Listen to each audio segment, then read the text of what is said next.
Reindeer Hood. A Red Chronicles short story. Written by Kendra Meeks. A note to readers. This story is intended for readers already familiar with the Red Chronicles series. Chronologically, it takes place before Requited Hood. One of the worst things about having a supernatural mother was that she had supernatural hearing. And just where do you think you're going? My hand still on the door handle, I turned around wearing a synthetic smile. It's Friday. And last week when I asked if it was okay if Celine and I went into Marquette Friday night, you said I could. My mother blinked as though this was all brand new information to her. I wasn't making it up. I'd admit to the occasional partial truth, but I didn't outright lie to the woman. How could I? On top of being my mother, she was also my matron, my commander, my superior. What kind of hood would that make me? Not to mention, what kind of daughter?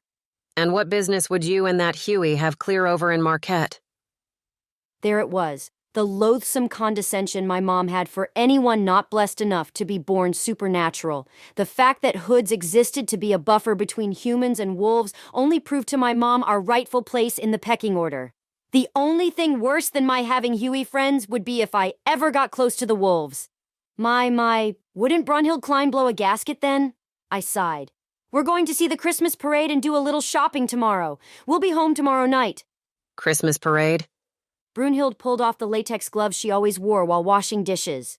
A silly festival for a silly holiday. Santa Claus, reindeer, snowmen. Hueys can believe in these things so easily, celebrate them even. But if they found out about us, you can be certain they'd hunt us down without a second thought. I don't understand how you take so much joy out of human traditions, but drag your feet with our own. Like I said, I'm ready to take my fire. I just want to get through high school first. It's only a few more months. It's 6 more months. My mother argued. June the 2nd, I checked the school website. Which, I'll grant being that I'm only 17, is a significant percentage of my life to date. But I'm thinking hood here.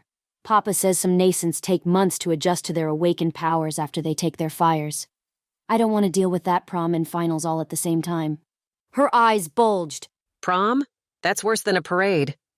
I promise, Mom. I'm ready for my fire and to take on my duties. But like you yourself say, it's good for us to act a little mainstream in public every so often to help keep the Hueys fooled. It's just 24 hours. Parade tonight, Celine's taking me to her favorite pasties shop for lunch, then we're coming back. I'm filling my Youper activities quota in one big swoop. Finally, Brunhild's frame eased. Very well. But Sunday you're making up for the training sessions you're missing. You'll get no jollity and peace on earth from me. Their Santa may dress in a red cloak, but that's where similarities between him and I end. I crossed the living room and rolled up on my toes to kiss her on the cheek. I don't know about that. Your beard is coming in nicely. Before she could call me out, I was out the door. Fess up. Celine tipped a bag of popcorn my way, offering me a share. Did you have to kill your mom to be able to come, or did you just drug her? Why does everyone think my mom is some kind of grandmother from Flowers in the Attic type? Because she is. Celine chomped on a few kernels, but that didn't stop her from talking. I blame your grandmother. I mean, what kind of woman names her kid Brunhild and expects her to turn out anything less than Nurse Rachey? She grinned. Your dad is kinda hot, though. Celine! What? It's true. I'd sleep with him. I turned, intending to tell my Huey friend that we needed to end this conversation now, when my insides lurched. Geri? Celine threw the popcorn into a nearby trash can before bracing me, keeping me up on my feet. What's wrong? Having one of your dizzy spells again? Yup, though dizzy spell wasn't quite the right term for it, but she wouldn't understand how the presence of a werewolf made my gut juices swirl. Thanks, but I just need to walk some, get my blood flowing. You sure walking when you're dizzy doesn't sound like a good idea? I'm sure. It's the best thing for me. The only thing for me. The hunt. Wherever that lupine was, I was going to make sure he wasn't up to no good. I swept the post-parade crowd, but identifying whoever had triggered my reaction proved impossible. There were too many people, all of them bundled in winter wear. He was getting closer, though. So close that I suddenly felt the power dynamic shift. He was hunting me, and there was only one wolf arrogant enough to pursue the daughter of the Red Matron so openly. I swiveled just in time to catch his pretty smug face floating in the crowd and closing in on us. Any chance to shoot him a warning glare and scare him off was thwarted when Celine recognized him as well. Oh my God, is that Cody Ryland? Of course it was. Cody Ryland, the alpha son and self-appointed God's gift to the Huey teenagers of Paradise, Michigan. Captain of the football team. Homecoming king. All-around pompous teenage boy. He pinned us with his deep brown eyes flashing a grin. Well, well, well, if isn't Celine Beaumont and Geri Kline? I hated that his Letterman jacket looked so good on him, and that I noticed it each and every time I saw him. Hello, Mr. Ryland. Mr. Ryland? Celine chuckled. You're so silly, Geri. Hey, Cody. Nice to see you. I didn't know you were coming over for the parade. Already she was looking over his shoulder. You here by yourself? Cody's grin broadened as he took a deep inhale, probably scenting the air, checking to see if there were any other hoods in the vicinity. Deke and I decided to drive over at the last minute. You know, see the parade, pick up some presents. Celine's smile flatlined. But I thought your guy's church didn't let you do presents. Cody's brow furrowed. What, did Geri tell you that? Yes, Geri did tell her that. At least the lupine had the good sense to look to me, finally catching on to the warning in my eyes. You know as well as I do that our church doesn't approve of commercial recognition of Christmas. Oh yeah, right, I must have forgotten. He said, getting with the program. No, of course it doesn't. What I mean was, presents for my dad. His birthday is coming up. And as for the parade, well, there's not really anything commercial about a parade, is there? His tension eased as he waved his hand overhead. Oh look, there's Deke. Hey Deke, over here. A square-jawed junior who was clueless that his best friend turned into a wild animal every full moon made his way over to us. Celine's cheeks blushed. Combined with a nose red from the cold, she looked like a cinnamon dot. Hi, Deke. You'd have thought with those two words Celine had explained the particulars of particle physics. The boy was dumbfounded. The wolf and I exchanged looks of amusement. At least in finding our friends' obvious feelings for each other that they still hadn't worked up the courage to admit we held some common ground. Geri? Deke dipped the rim of a hat that did not exist. Celine. Deke? If I had known you were coming, I would have... In my mind, a list a mile long populated for ways Celine could finish that sentence. Put on enough makeup to scare a Vegas showgirl. Not brought Geri, so now I didn't have something weighing me down when I really just want to spend time with you. Found a way to wear something more revealing, even though it's literally 26 degrees outside and I'd get frostbite. Suddenly, Celine filled her silence by clapping her hands together. Whatever, since we're all here, maybe we can get something to eat. I don't think that's Sure. a... Cody and my voices laced over. The werewolf took a step back. If you two already have plans, we don't want to spoil them. Celine reached a low boil. No, really? Then she gave me a glare that would have silenced a banshee. I insist. If God was merciful, this chance encounter would finally end with Deke and Celine realizing they were meant to be a couple. Everyone else could see it, why couldn't they? Cody and I drifted behind our friends with enough space to speak at ease, or at least without worries that anyone would hear us. Off the main street, the crowd thinned quickly, the few out and about in a rush to get on their way and out of the cold. Only lovers and the lonely lingered. Cody leaned in my direction, filling my nose with the aroma of wolf and whatever cheap cologne the popular crowd favored these days. What's this crap about us not celebrating Christmas? You know the policy. If anyone asks us anything about religion, just say our church doesn't let us talk about too much and change the subject. Wolves and hoods alike pretended to be part of a small religious order that didn't open up to outsiders. It gave us excuses to cover up some non-Huey tendencies, like never being out on a full moon for wolves or, for the hoods, the need to stay indoors during thunderstorms. Yeah, but Christmas isn't religious stuff.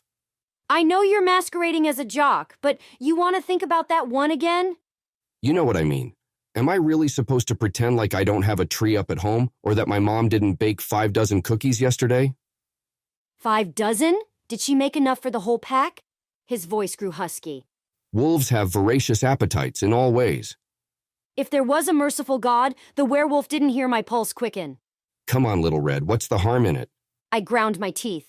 I told you! Don't call me that! The harm, I continued, is that anything that opens a door into what our home life is like invites curiosity and risks discovery.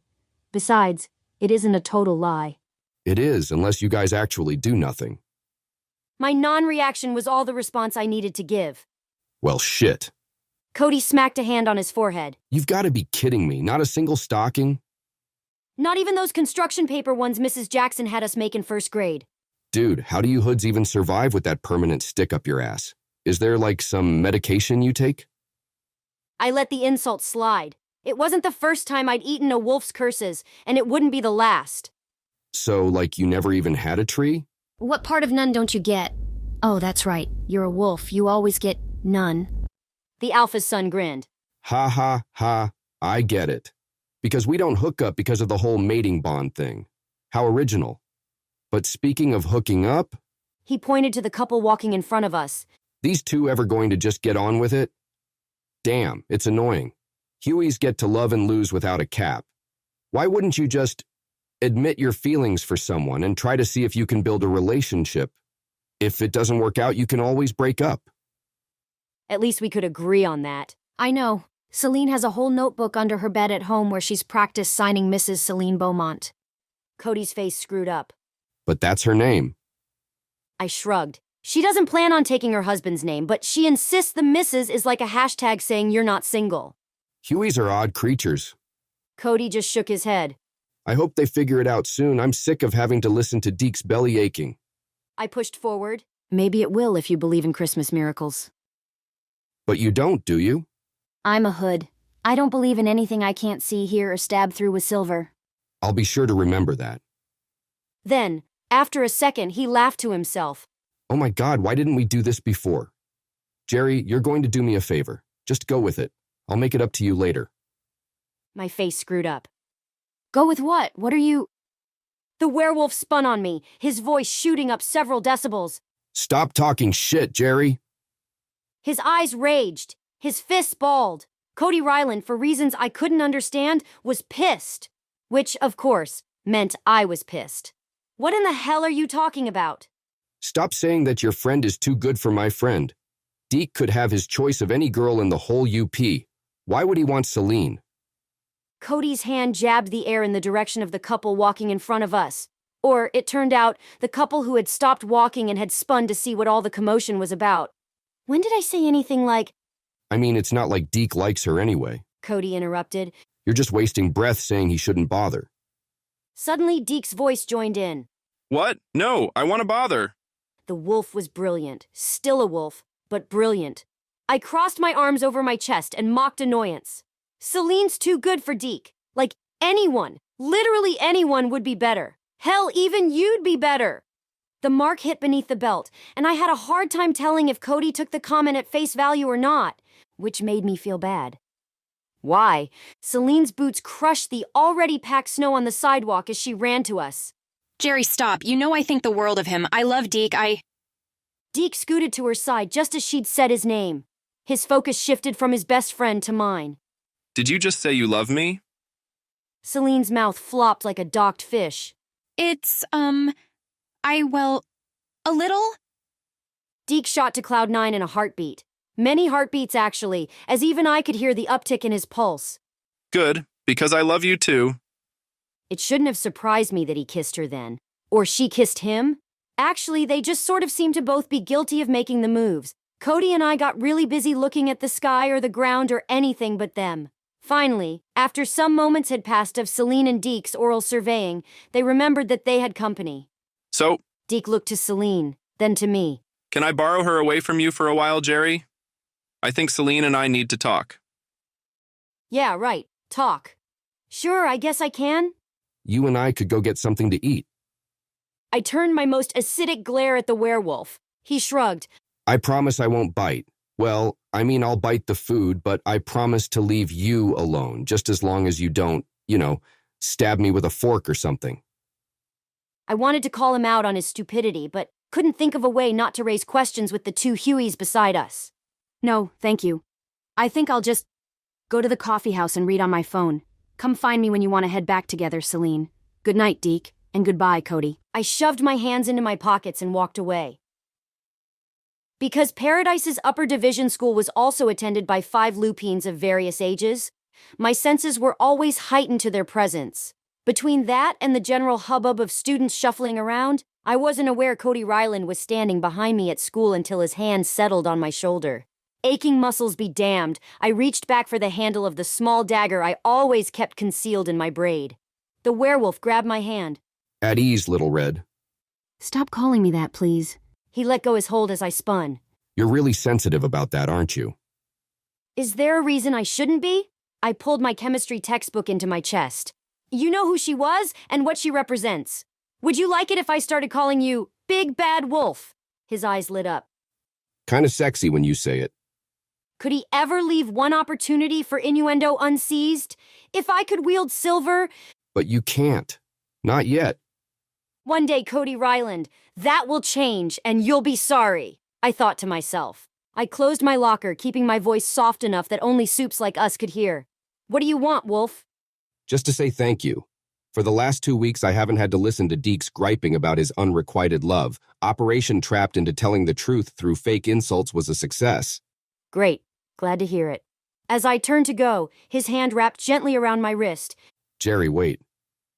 Instinct and training told me to drop the books and swing a punch. I bit it back, knowing the trouble that would cause at school. But in the absence of primal action, I realized how warm his fingers felt on my skin, how soft his touch was. What? He let me go, and within moments I missed the heat. Meet me in Kendrick's Hollow tonight after sunset. Kendrick's Hollow? A fancy name for a place that was more or less just a clearing in the woods interspersed by a pine tree. That's on the edge of the Packlands. My mom catches me out that way without having gotten that patrol detail. I'm going to have some explaining to do. She never sends patrols out there. It's too close to the road for the pack. Someone could see us. We paused for a moment as 2 sophomores passed by. Cody stepped closer, speaking over my shoulder. Will you come? That depends. I turned, surprised to find his eyes focused in the way a wolf's was when hunting. Is it pack business? Yeah? He hedged his answer with a seesaw nod. Then tell your dad to talk to my mom. Pack business should be presented by the alpha to the matron. Okay, fine. It's not pack business, but there's something out there I want you to see. One of my eyebrows arched. If you're setting me up for some kind of practical joke, I'll make sure your future alpha ship under my matronship is hell. And just like that, we were back to our customary sarcastic ribbing. Cody laughed. That, Geri Kline, is an empty threat. All matronships are hell, unless you want to suggest double hell is a thing. I'd make you volunteer once a month to put on educational fairs to little kids about the importance of the UP's native wolf population.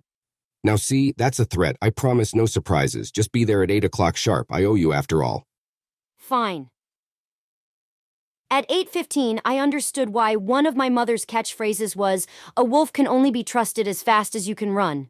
I didn't know what I expected. Cody Ryland wasn't a friend, but he was usually a man of his word. Every minute that ticked by was another count against his character.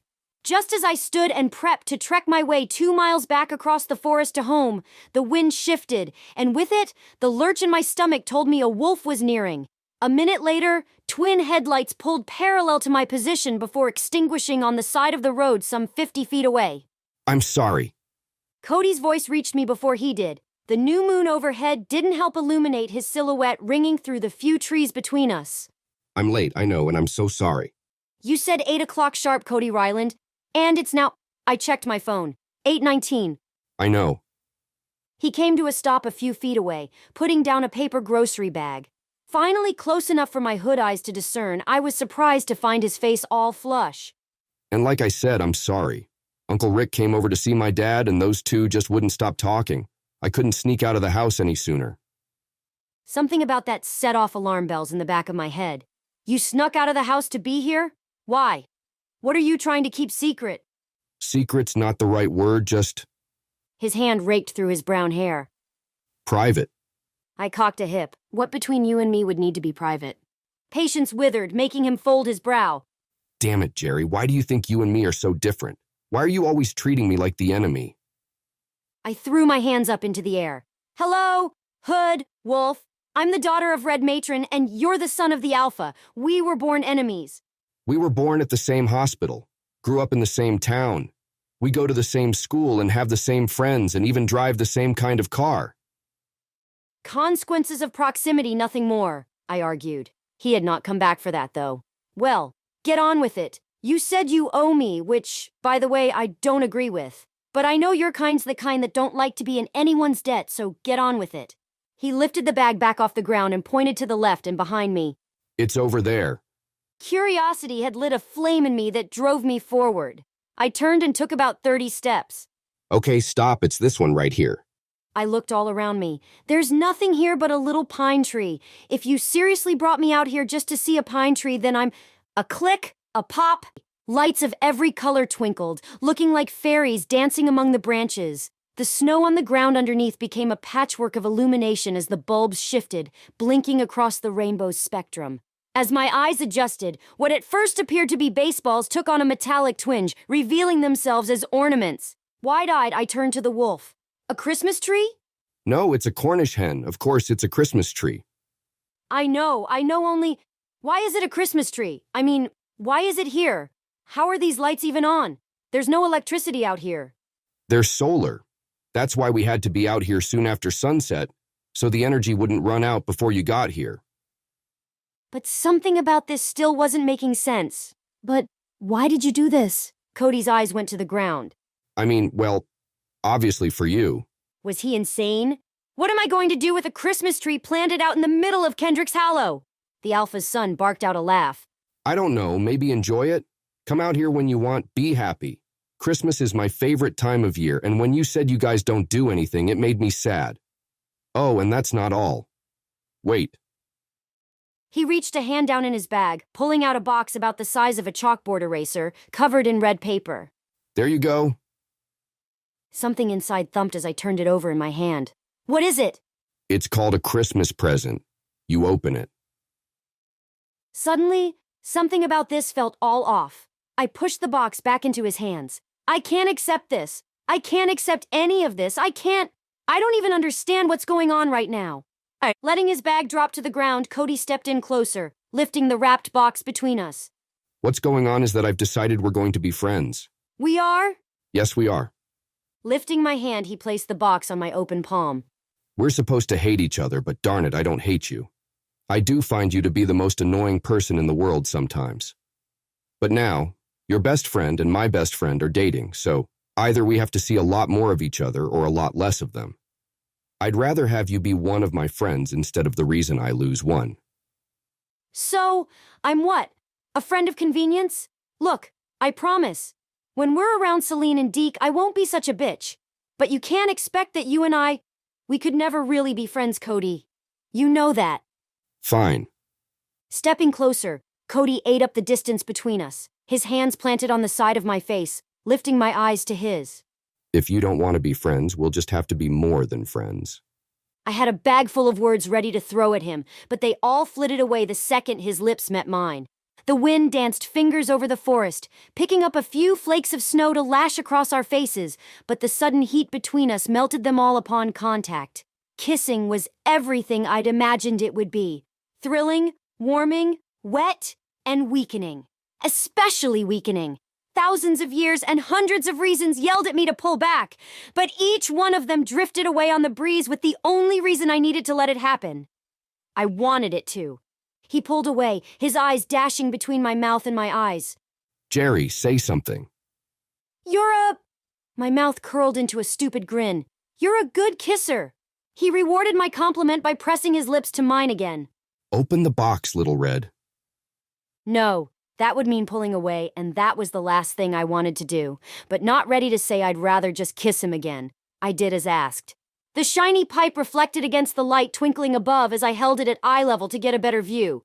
Is this a dog whistle? Better. It's a silver dog whistle. Silver? I looked at the trinket. How did you get it into the box without burning your fingers? He thrust a hand with two swollen, blistered fingers. I didn't. I bit my lip to stop from being weepy. This whistle's going to help us. I mean, it's common enough, right? Everyone in the pack will hear it, but they'll just think someone in paradise is training their dog. But when I hear it, I'll know you're out here waiting for me, and I'll get here as quickly as I can. To do what? His mischievous smile spoke more than words. Look, I'm touched, I really am, but there's no way you and I can... Why could you see Deke and Celine were perfect for each other? And you can't see that about us. that other people see that about us. Hueys might see that, but that's only because they sense we're linked somehow. We are as adversaries. No one becomes enemies by birth. Animosity is always a choice. He took my hands in his. I'm not saying we won't have some issues, and it's not like I'm saying rip all your clothes off and let's become mates right now. I tried to ignore the way my body pulsed at the mere suggestion. I'm just saying, let's try it. Cody continued, brushing a kiss over my knuckles. Think about it. And when you're ready to talk, come out here and blow the whistle. And with that, he turned and left. I couldn't remember walking home as I came in the front door. It was my father's night to patrol, meaning only my mother sat by the fire when I passed through the living room, the book in her hands lowered to her lap. Where were you? Celine and I took a walk through the woods. Her nose crinkled. Through these woods? At night? I nodded and felt the lubrication of lies slicken my tongue. I don't know where she got the idea, but she was all like, wouldn't it be so cool to walk through the snow in the forest at night? I told her we shouldn't, but she was going to do it anyway, so I insisted I'd go with her. I mean, the pack probably wouldn't attack her, but if she wandered into the packlands or something and saw something she shouldn't, then Brunhild's hand shot up, stopping me. I understand. Foolish Huey. It is fortunate for her that she has you to protect her from her own idiocy. Well, on with it then. Run your drills in the gym and be extra certain to work on your swordplay. I want you carrying this week when you patrol with me. The wolves must start to learn even now that, as my daughter, they owe you the same deference I've demanded of them. Appearance is a big part of that. You want the wolves to defer to me? Her brow furrowed. Of course. You will someday be the matron, and you must be able to command their respect. A wolf will only appreciate all you can do if he fears you. But Cody doesn't fear me. He respects me. He might be in love with me. The thought came to mind unbidden, but I felt its impact all the same. A chasm had opened up, one where my mother and I stood on opposite sides. On hers, the way of the wolf watcher, the tradition and role my kind had upheld for centuries. On the other, Cody, and whatever feelings that might entail. But I said nothing. I just rushed upstairs, clutching the dog whistle in my hand and knowing I'd be blowing it very, very soon.